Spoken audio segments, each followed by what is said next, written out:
ಒಂದೇ ಕೊಠಡಿಯಲ್ಲಿ 50ಕ್ಕೂ ಹೆಚ್ಚು ವಿದ್ಯಾರ್ಥಿಗಳಿಗೆ ಪಾಠವನ್ನ ಮಾಡಲಾಗ್ತಾ ಇತ್ತು. ಈ ಕುರಿತಾಗಿ ಜಿ ಕನ್ನಡ ನ್ಯೂಸ್ ವರದಿ ಮಾಡಿತ್ತು. ಇದೀಗ ಜಿ ಕನ್ನಡ ನ್ಯೂಸ್ ವರದಿಗೆ ಎಚ್ಚೆತ್ತಿದೆ ವಿಜಯನಗರ ಜಿಲ್ಲಾಡಳಿತ. ಅರ್ಧಕ್ಕೆ ನಿಂತಿದ್ದ ಸರ್ಕಾರಿ ಶಾಲೆ ಕಾಮಗಾರಿ ಪುನರಾರಂಭವಾಗಿದೆ. ಹಂಪಿನಕಟ್ಟೆ ಸರ್ಕಾರಿ ಪ್ರೌಢಶಾಲೆಯಲ್ಲಿ ಕೊಠಡಿಗಳ ಕೊರತೆ ಇತ್ತು. ಈ ಬಗ್ಗೆ ಬೆಳಕು ಚೆಲ್ಲುವ ವರದಿಯನ್ನ ಬಿತ್ತರಿಸಿತ್ತು ಜಿ ಕನ್ನಡ ನ್ಯೂಸ್. ಜನಪ್ರತಿನಿಧಿಗಳ ಹಾಗೂ ಜಿಲ್ಲಾಡಳಿತದ ಕಣ್ತೆರೆಸುವಲ್ಲಿ ಯಶಸ್ವಿಯಾಗಿದೆ ನಮ್ಮ ಜಿ ಕನ್ನಡ ನ್ಯೂಸ್. ಒಟ್ಟು 750 ಸರ್ಕಾರಿ ಶಾಲಾ ಮಕ್ಕಳಿಗೆ ಕೊಠಡಿ ಶೌಚಾಲಯ ಸಮಸ್ಯೆ ಬಗ್ಗೆ ವಿಸ್ತೃತವಾದಂತಹ ಸುದ್ದಿ ಪ್ರಸಾರ ಮಾಡಲಾಗಿತ್ತು. ಕಳೆದ 4 ವರ್ಷಗಳ ಹಿಂದೆ ಹೈಸ್ಕೂಲ್ ಕಟ್ಟಡ ಕಾಮಗಾರಿಗೆ ಜಿಲ್ಲಾಡಳಿತ ಗ್ರೀನ್ ಸಿಗ್ನಲ್ ನೀಡಿತ್ತು. ಇನ್ನು ಅರ್ಧಂಬರ್ಧ ಕಾಮಗಾರಿ ಮಾಡಿ ಆರ್ಥಿಕ ತೊಂದರೆ ಅಂತ ಗುತ್ತಿಗೆದಾರ ಶಾಲಾ ನಿರ್ಮಾಣ ಕಾಮಗಾರಿಯನ್ನ ಕೈಬಿಡಲಾಗಿತ್ತು. ಇನ್ನು ಶಾಲೆಗೆ 1 ಎಕರೆ ಭೂಮಿಯನ್ನ ದಾನ ಮಾಡಿದ್ದಾರೆ ಗ್ರಾಮದ ವ್ಯಕ್ತಿಯಾದಂತಹ ಅಂಬರೀಶ್ ಗೌಡ ಅವರು. ಇನ್ನು ಜಿ ಕನ್ನಡ ನ್ಯೂಸ್ ಜನಪ್ರತಿನಿಧಿಗಳ ಹಾಗೂ ಜಿಲ್ಲಾಡಳಿತದ ಕಣ್ತೆರೆಸುವಲ್ಲಿ ಯಶಸ್ವಿಯಾಗಿದೆ. ಇನ್ನು ಅರ್ಧಕ್ಕೆ ನಿಂತು ಹೋಗಿದ್ದ ಸರ್ಕಾರಿ ಪ್ರೌಢಶಾಲೆಯ ಕಾಮಗಾರಿ ಪುನಃ ಆರಂಭವಾಗಿದೆ. ಇನ್ನು ಗ್ರಾಮದ ವ್ಯಕ್ತಿ ಅಂಬರೀಶ್ ಗೌಡ ಅವರು ಶಾಲೆಗೆ 1 ಎಕರೆ ಭೂಮಿಯನ್ನ ದಾನ ಮಾಡಿದ್ದಾರೆ.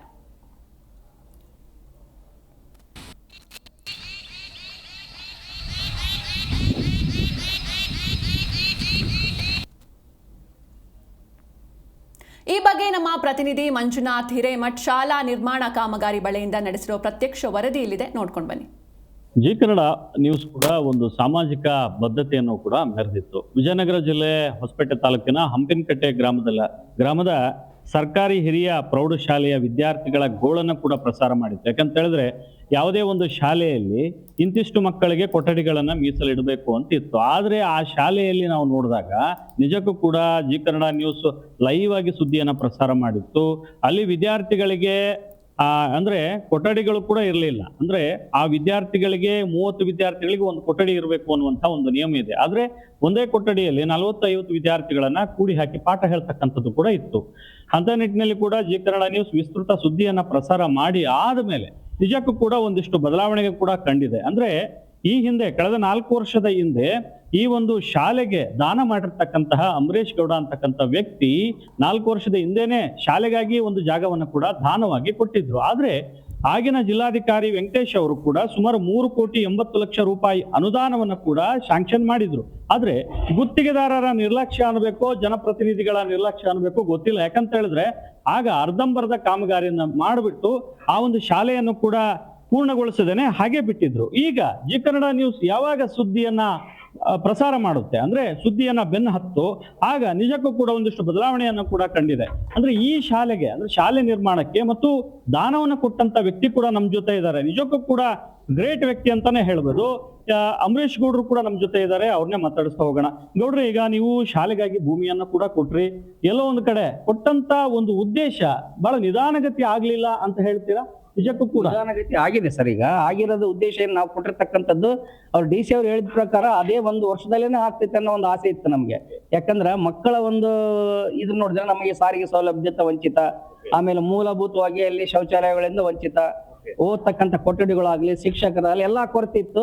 ಆದ್ರೂ ನಮ್ಮ ಇಷ್ಟೆಲ್ಲಾ ಕೊರತೆಯಲ್ಲಿ ನಾವು ಒಂದು ಉದ್ದೇಶ ಇಟ್ಕೊಂಡ್ರ ಮಾನ್ಯ ಜಿಲ್ಲಾಧಿಕಾರಿಗಳು ಹೇಳ್ತಕ್ಕಂಥ ಮಾತಿಗೆ ನಾವು ಬೆಲೆ ಕೊಟ್ಟು ನಮ್ಮ ಜಮೀನನ್ನು ಉಳುಮೆ ಮಾಡ್ತಕ್ಕಂಥ ಜಮೀನು ಸಂಪತ್ತಿ ದಾಮಾಯಿತ ಹೋಗಿ ರಿಜಿಸ್ಟರ್ ಮಾಡಿಸ್ಕೊಟ್ಟ ನಂತರ ಬಂದು ಭೂಮಿ ಪೂಜೆಯನ್ನು ಇರ್ತಕ್ಕಂಥ ಸ್ಥಳೀಯ ಶಾಸಕರು ಬಂದು ಭೂಮಿ ಪೂಜೆ ನೆರವೇರಿಸಿ ಹೋದರು.